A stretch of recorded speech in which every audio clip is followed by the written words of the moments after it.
Vendredi 11 avril 2014, Madame, Messieurs, bonsoir et merci de votre fidélité. Bienvenue dans ce journal. À la une de l'actualité, le gouvernement a exécuté tellement de travaux dans le pays que les caisses de l'État sont vides, a déclaré le président Michel Martelly lors d'une visite au CAI dans le département du Sud. Michel Martelly a reconnu qu'après 3 ans au pouvoir, les conditions de vie de la population n'ont vraiment pas changé et a affirmé ne pas avoir une baguette magique. Le député de Jean Rabel, Johnson Juste, exige des explications du chef de l'État sur les dépenses consenties par le gouvernement.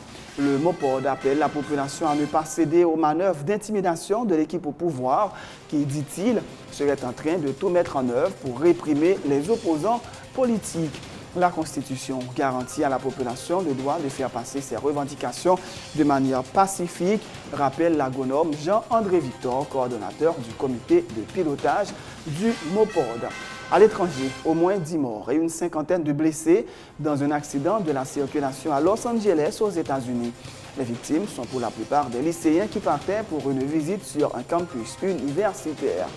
Après 2 mois d'affrontement, le dialogue a finalement démarré jeudi entre le président vénézuélien et l'opposition. Cependant, aucun des deux camps n'a voulu faire des concessions.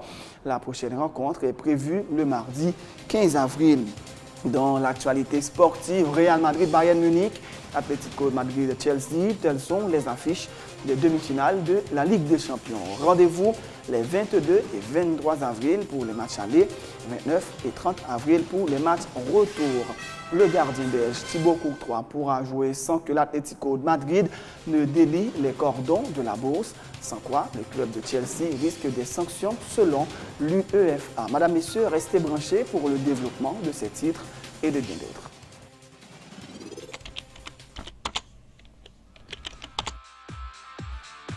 Bienvenue dans cette édition d'Information Pulsation, l'essentiel de l'actualité de la journée. Merci de votre fidélité. Bienvenue dans ce premier numéro de Pulsation Week-end.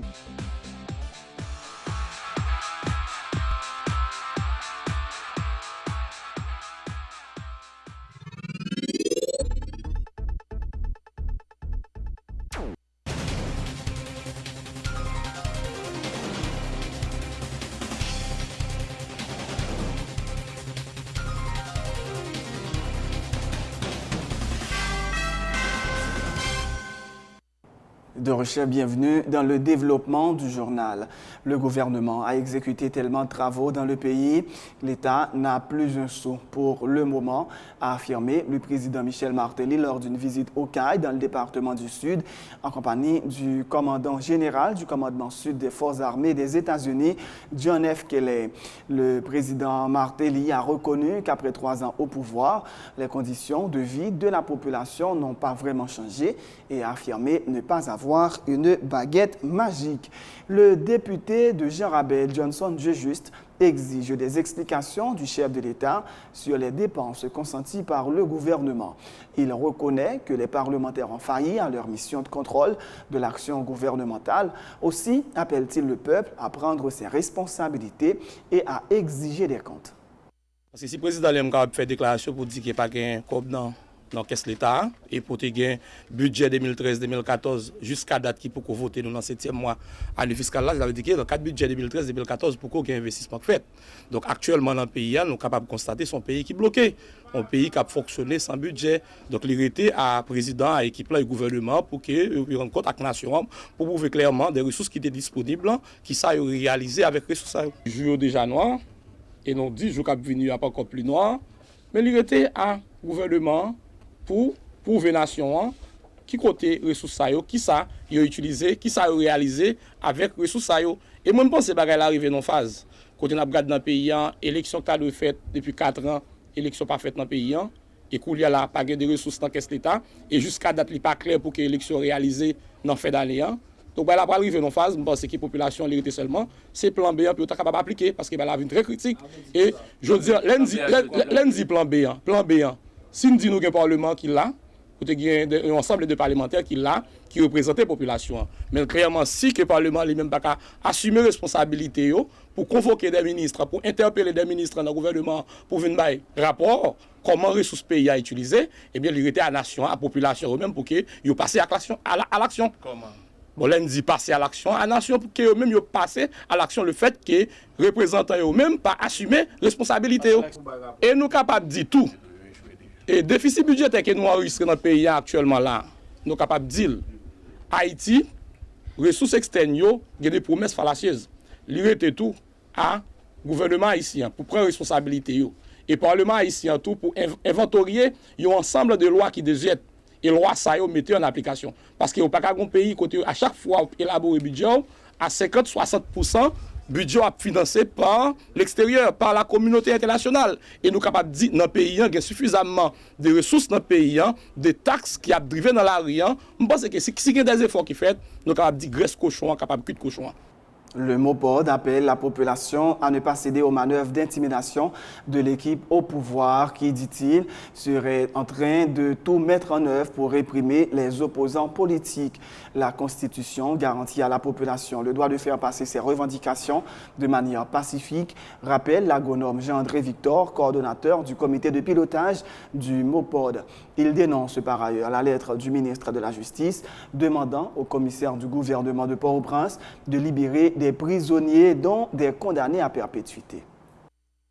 Nous commençons avec ce qui est passé dans l'assassinat monsieur et madame d'Ossainville. Une déclaration gouvernement lui-même fait sur affaire ZAM qui en circulation, notamment Galil qui est distribué par la police. Il a ajouté un poste que aurait le ministre délégué pour renforcement parti politique.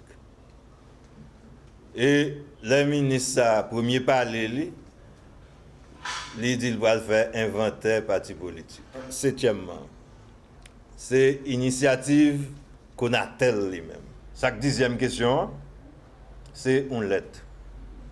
Une lettre, ministère de la Justice, voyé par le commissaire gouvernement Norgues à l'époque, pour demander libérer sur le champ un certain nombre de prisonniers dans le pays.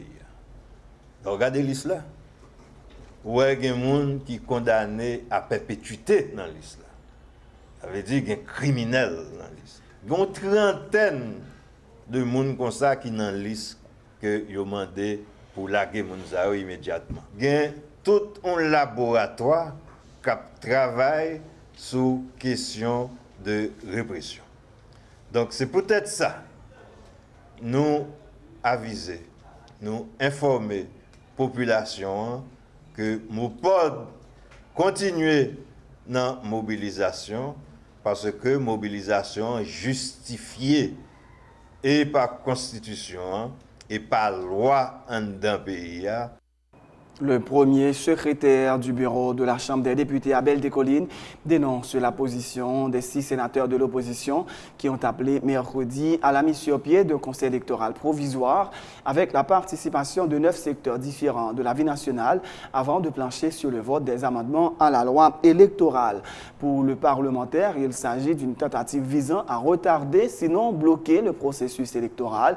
Il rappelle que l'accord d'El Rancho avait déjà prévu la mise en place d'un collège provisoire pour réaliser le prochain scrutin. Il faut que la population sache faire la différence entre les partisans de la stabilité et ceux qui veulent enfoncer le pays dans la crise, affirme l'élu de Mirbalais Boukankari.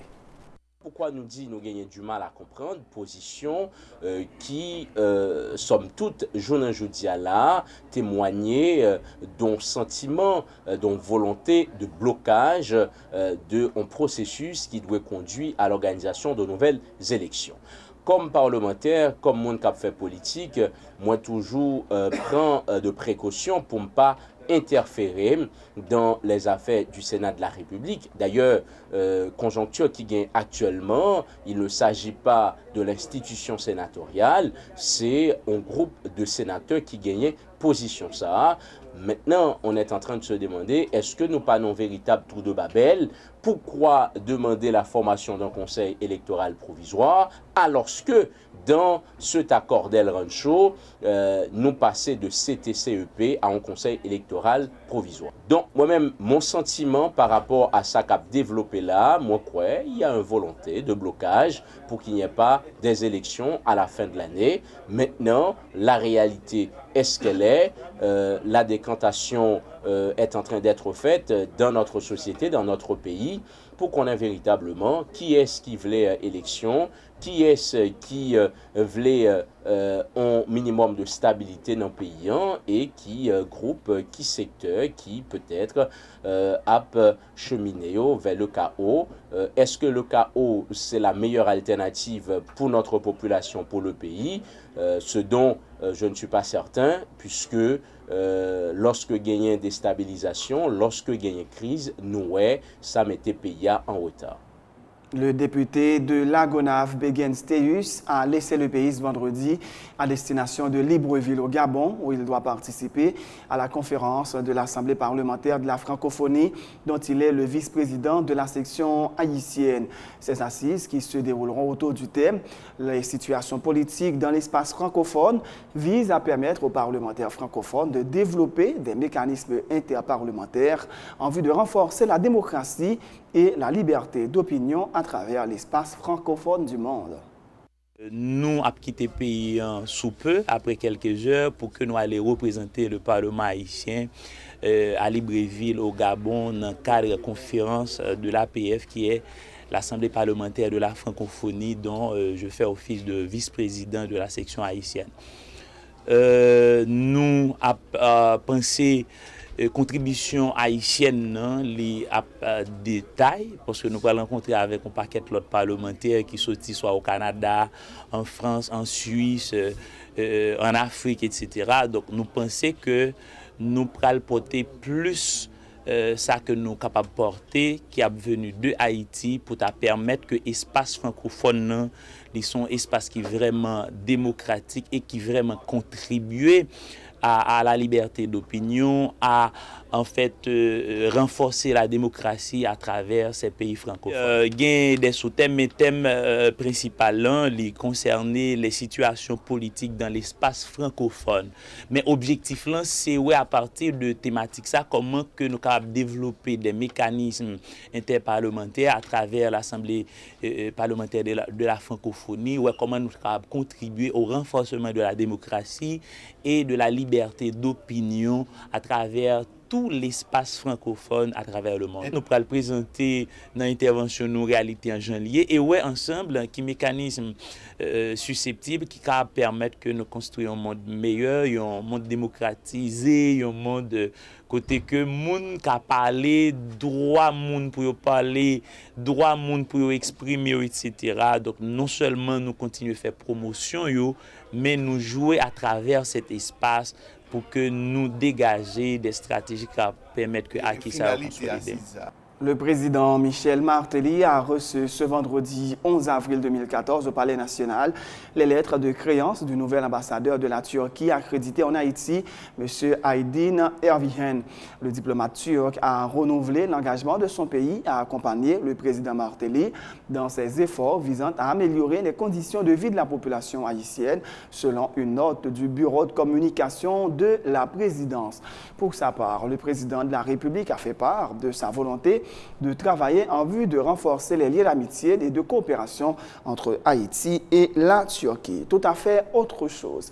Le directeur exécutif du Réseau national de défense des droits humains, Pierre Espérance, est très critique vis-à-vis du Conseil national des télécommunications suite à la publication du communiqué du 8 avril du CONATEL.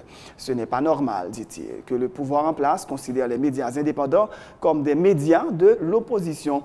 Les citoyens sont libres de dénoncer les dérives au niveau de l'administration publique, a-t-il dit, déplorant ce qu'il qualifie de répression économique que l'équipe en place exercerait contre contre des commanditaires pour avoir placé leur publicité au niveau de certains médias indépendants. Pour Pierre Espérance, le communiqué du CONATEL est une menace contre la liberté d'expression et d'association.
Clôture ce vendredi du congrès de l'Association médicale haïtienne AMH, déroulé autour du thème « Les maladies chroniques et dégénératives en Haïti ».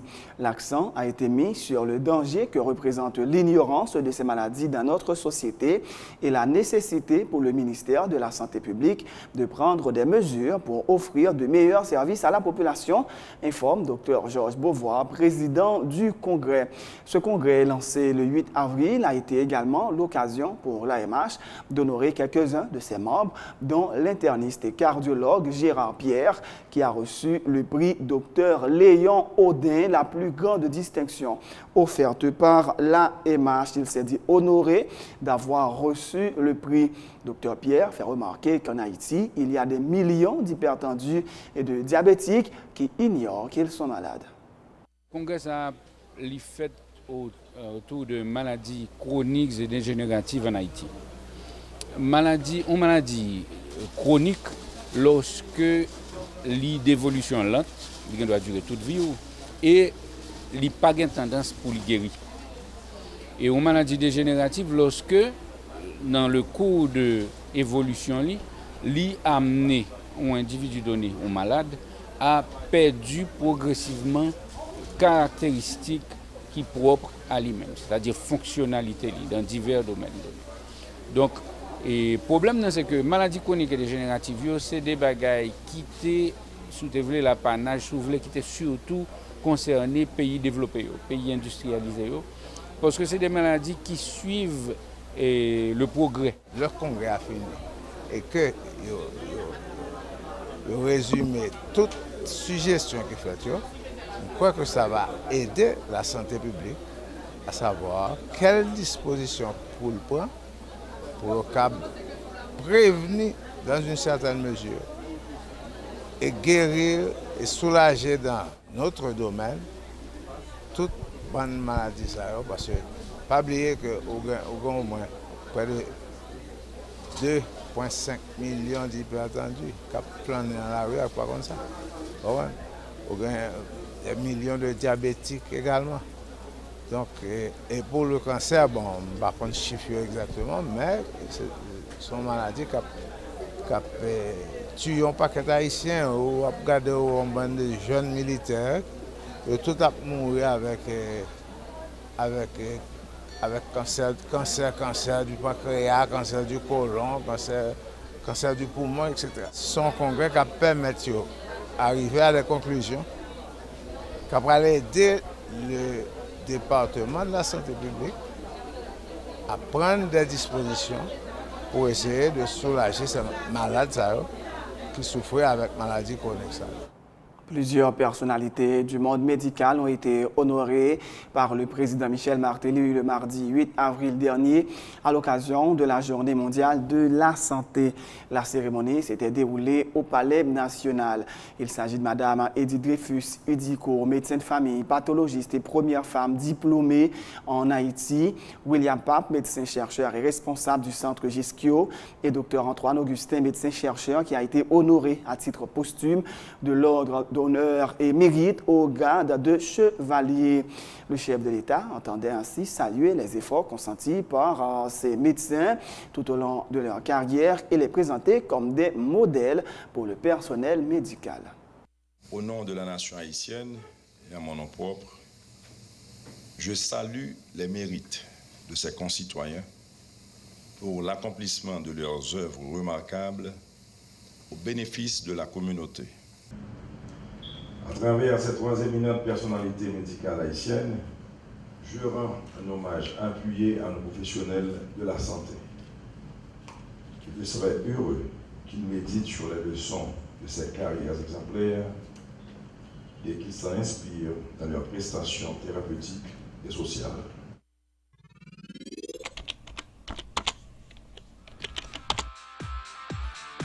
Bienvenue dans cette édition d'Information Pulsation, l'essentiel de l'actualité de la journée.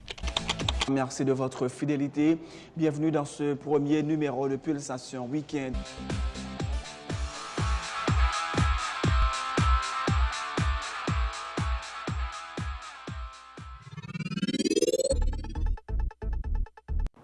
C'est la fin de ce journal, mais juste avant de vous quitter, voici un rappel des titres. Le gouvernement a exécuté tellement de travaux dans le pays que les caisses de l'État sont vides, a déclaré le président Michel Martelly lors d'une visite au CAI dans le département du Sud. Michel Martelly a reconnu qu'après 3 ans au pouvoir, les conditions de vie de la population n'ont pas vraiment changé et a affirmé ne pas avoir une baguette magique. Le député de Jarabel, Johnson Dieu-Juste, exige des explications du chef de l'État sur les dépenses consenties par le gouvernement. Le MOPOD appelle la population à ne pas céder aux manœuvres d'intimidation de l'équipe au pouvoir qui, dit-il, serait en train de tout mettre en œuvre pour réprimer les opposants politiques. La Constitution garantit à la population le droit de faire passer ses revendications de manière pacifique, rappelle l'agronome Jean-André Victor, coordonnateur du comité de pilotage du MOPOD. À l'étranger, au moins 10 morts et une cinquantaine de blessés dans un accident de la circulation à Los Angeles, aux États-Unis. Les victimes sont pour la plupart des lycéens qui partaient pour une visite sur un campus universitaire. Après 2 mois d'affrontement, le dialogue a finalement démarré jeudi entre le président vénézuélien et l'opposition. Cependant, aucun des deux camps n'a voulu faire de concessions. La prochaine rencontre est prévue le mardi 15 avril. Dans l'actualité sportive, Real Madrid, Bayern Munich, Atlético de Madrid, Chelsea, telles sont les affiches des demi-finales de la Ligue des Champions. Rendez-vous les 22 et 23 avril pour les matchs allés, 29 et 30 avril pour le match retour. Le gardien belge, Thibaut Courtois, pourra jouer sans que l'Atlético de Madrid ne délie les cordons de la bourse, sans quoi le club de Chelsea risque des sanctions selon l'UEFA. C'est la fin de ce journal. Merci de l'avoir suivi. Bonne suite de programme et bon week-end sur Télé Pluriel.